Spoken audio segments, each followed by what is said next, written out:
जितनी स्विट्जरलैंड की total population है उससे ज्यादा इंडिया इंजीनियर्स प्रोड्यूस कर देता है। उसके बाद भी रिसर्च एंड इनोवेशन में स्विट्जरलैंड नंबर 1 पे है। इंडिपेंडेंस के बाद से रिपब्लिक ऑफ इंडिया ने 0 नोबेल लॉरिएट्स प्रोड्यूस किए इन साइंस। यूएसए ने 100 प्लस कर दिए। ASER की रिपोर्ट के हिसाब से 83% एजुकेटेड इंडियंस एम्प्लॉयबल ही नहीं है। और ये जो सुंदर पिचाई, सत्या नदेला की हम बात करते हैं, इन्होंने भी आगे चल के अपनी एजुकेशन बाहर से ही करी है। और ये सारी चीजें जो मैं बोल रहा हूं ना, इसका रूट कॉज फाइंड आउट करने के लिए हमें थोड़ा सा पीछे जाना पड़ेगा। जब ब्रिटिशर्स हम पे रूल कर रहे थे तो ईस्ट इंडिया कंपनी के सामने 2 मेजर चैलेंजेस थे। एक कम्युनिकेशन विद इंडियन, दूसरा वर्कर्स और क्लर्क्स की बहुत जरूरत थी उन्हें। फिर थॉमस बेविंगटन मैकॉय ने हमें इंग्लिश एजुकेशन एक्ट ऑफ 1835 दिया, जिससे उनके दोनों पर्पस पूरे हुए। पहला, उनको बंदे चाहिए थे जो चुपचाप डेस्क पे बैठे, अपना काम करें, क्वेश्चंस ना करें और ज्यादा क्रिएटिव ना हो। Second, communication in English. English सबसे ज्यादा बोले जाने वाली लैंग्वेज नहीं है, उसके बाद भी इंग्लिश एक लैंग्वेज की बजाय एक क्लास बन गया इंडिया में। रशिया, चाइना, फ्रांस, ये सब जगह इतना ऑब्सेशन नहीं है इंग्लिश को लेके जितना इंडिया में है। पुअर कम्युनिकेशन बोला जाता है अगर आपकी इंग्लिश अच्छी नहीं है, जबकि इंग्लिश ना आने का मतलब है कि आपको कोई और लैंग्वेज आती है। 5 साल पुराना iOS भी आज की डेट में आउटडेटेड माना जाता है। लेकिन इतनी इंपॉर्टेंट चीज हमारा एजुकेशन सिस्टम आज भी बस थोड़े से चेंजेस के साथ ऐसे ही चल रहा है। हमारे एजुकेशन सिस्टम में रटने का कंपटीशन होता है, जो ज्यादा रट लेता है उसको ज्यादा मार्क्स आते हैं। अब 95% जिसके संस्कृत में आए हैं वो भी संस्कृत नहीं बोल पा रहा है। और बेसिक हिस्ट्री होने की वजह इतनी मोटी मोटी किताबें हैं हिस्ट्री की जिसका कोई मतलब नहीं है। अगर आज की डेट में आपको कुछ भी पता करना, आप गूगल से पता कर लोगे। उसके लिए आपको याद करने की जरूरत नहीं इतना कुछ। और ये गवर्नमेंट स्कूल में हर क्लास में इंग्लिश का सब्जेक्ट है। 12-12 साल लगाने के बाद भी लोग इंग्लिश नहीं बोल पा रहे हैं। और बिना किसी बुक को पढ़े 5 साल का बच्चा सीख लेता है, क्योंकि उसको वैसा एनवायरमेंट मिल जाता है। A+B का whole square is equal to A² + B² + 2AB। इसका रियल लाइफ में क्या यूज है किसी को नहीं पता, न प्रिंसिपल, न टीचर, न बच्चे, बस पढ़ाए चले जा रहे हैं। हो सकता है इसका कुछ मतलब हो, लेकिन आप ट्राई करके देख लेना, किसी को नहीं पता। हाँ, 2AB की जगह अगर आपने 3AB बोल दिया तो 4 लोग हंसने वाले मिल जाएंगे आपके ऊपर। किंडरगार्टन में जो बच्चों को सिखाने के लिए टेक्निक यूज होती है वो लाख गुना अच्छी है कॉलेज की वो रटने वाली टेक्निक से। और जिन बच्चों के बहुत ज्यादा नंबर आते हैं ना, जो वो छुपा छुपा के एग्जाम में लिखते हैं, आप देखोगे जब वो रियल लाइफ में जाते हैं ना तो ज्यादातर क्रम्बल करते हैं। हर किसी को सेम सिलेबस और सेम चीज सिखाई जाती है बिना उसकी कैपेबिलिटी देखे। और क्रिएटिविटी का तो दूर दूर तक मतलब नहीं होता।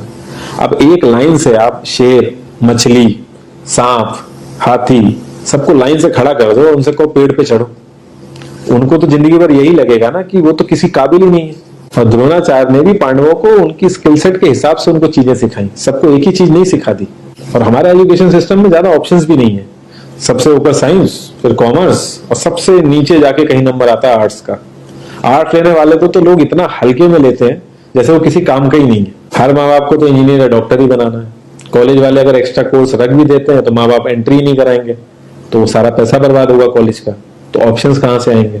और बचपन से ही आपकी ट्रेनिंग स्टार्ट हो जाती है। माँ बाप, भाई बहन, रिलेटिव सब ये समझाते हैं अगर आपके मार्क्स नहीं आए और जॉब नहीं लगी तो आपकी जिंदगी बेकार। और लाइफ की क्रिएटिविटी को आप रखते हो साइड में, और ये अच्छे मार्क्स और अच्छी जॉब पाना आपका सपना बन जाता है।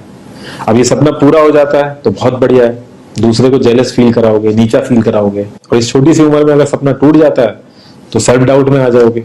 इतना बाहर वाले आपको नीचा नहीं समझेंगे जितना आप खुद की नजरों में गिर जाओगे। आप किसी भी 4-5 सक्सेसफुल आदमियों के बारे में सोच के देखिए जिन्हें आप बहुत सक्सेसफुल मानते हो या जिनकी तरह लाइफ आप जीना चाहते हो। मैं ये कह सकता हूं कि वो इस एजुकेशन सिस्टम की वजह से तो सक्सेसफुल नहीं होंगे, चाहे वो जो भी हो। धीरू भाई अंबानी, विराट कोहली, आमिर खान, नरेंद्र मोदी, ये सब हमारे इस करंट एजुकेशन सिस्टम के ट्रैप में नहीं फंसे। इन्होंने खुद सीखा, खुद एजुकेट हुए और खुद आगे बढ़े। किसी कंपनी के सीईओ को अगर ये कहा जाए कि आप अपनी कंपनी के सारे डिपार्टमेंट में इंटरव्यू दीजिए, तो कोई गारंटी नहीं है कि वो सारे डिपार्टमेंट के इंटरव्यू निकाल लेगा। और ये भी हो सकता है कि वो आधे से ज्यादा डिपार्टमेंट के लिए क्वालिफाई ना करे एजुकेशन वाइज, लेकिन वो पूरी कंपनी चला सकता है। तो ये जो एक स्किल है, इसके बारे में बात क्यों नहीं होती? लोग अपनी 25% से ज्यादा जिंदगी इस करंट एजुकेशन सिस्टम में लगा देते हैं ताकि अपने से कम पढ़े लिखे आदमी की कंपनी में जाके उसके सपने पूरे कर सकें। इंडिया का जो करंट एजुकेशन सिस्टम है, अगर वो इतना ही अच्छा है तो जो भी सेलिब्रिटीज हैं, पॉलिटिशियंस हैं, वो अपने बच्चों को बाहर क्यों भेज रहे हैं पढ़ने के लिए? इनफैक्ट पॉलिटिशियंस के साथ तो ऐसा करना चाहिए जिस एरिया से वो जीते हो उसी एरिया के गवर्नमेंट कॉलेज में उनके बच्चों को पढ़ना कंपलसरी हो जाए, तभी वहां के गवर्नमेंट कॉलेज सुधर सकते हैं। 368 प्यून की जॉब के लिए 1.5 लाख ग्रेजुएट और 24,968 पोस्ट ग्रेजुएट ने अप्लाई किया। मैं आईएएस की तो बात नहीं करता हूँ, वो तो एक पैशन की बात होती है, लेकिन कुछ लोग 5-5, 6-6 साल से तैयारी कर रहे हैं कि कोई भी गवर्नमेंट जॉब मिल जाए उन्हें। उनसे पूछोगे क्यों ऐसे इतने टाइम से लगे हुए हो, तो वो एक ही चीज बोलेंगे कि जॉब सिक्योर है। मतलब आप काम नहीं भी करोगे तो आपको निकाला नहीं जाएगा। ये सारी कामचोरी वाली बातें माइंड में इसीलिए आती हैं क्योंकि हमारा जो करंट एजुकेशन सिस्टम है वो इतना कॉन्फिडेंस ही नहीं देता है कि हम अपनी स्किल के दम पे कहीं जाके काम करें और हमें निकलने का डर ना हो। मैं आने वाले 10 साल की तो बात ही नहीं कर रहा हूं, अगर मैं आने वाले 5 साल की भी बात करूं तो टेक्नोलॉजीज में इतना ज्यादा चेंजेस आ जाएगा कि जो आज हम पढ़ रहे हैं, जिस स्किल पे हम फोकस कर रहे हैं, पता नहीं वो रेलेवेंट भी होगी कि नहीं उस समय। Cloud computing, SEO, digital marketing, ये सब जॉब्स पहले एग्जिस्ट ही नहीं करती थी। हम लोगों को एजाइल होना पड़ेगा, नई नई चीजों को सीखने के लिए ओपन रहना पड़ेगा, क्रिएटिव माइंड लगाना पड़ेगा।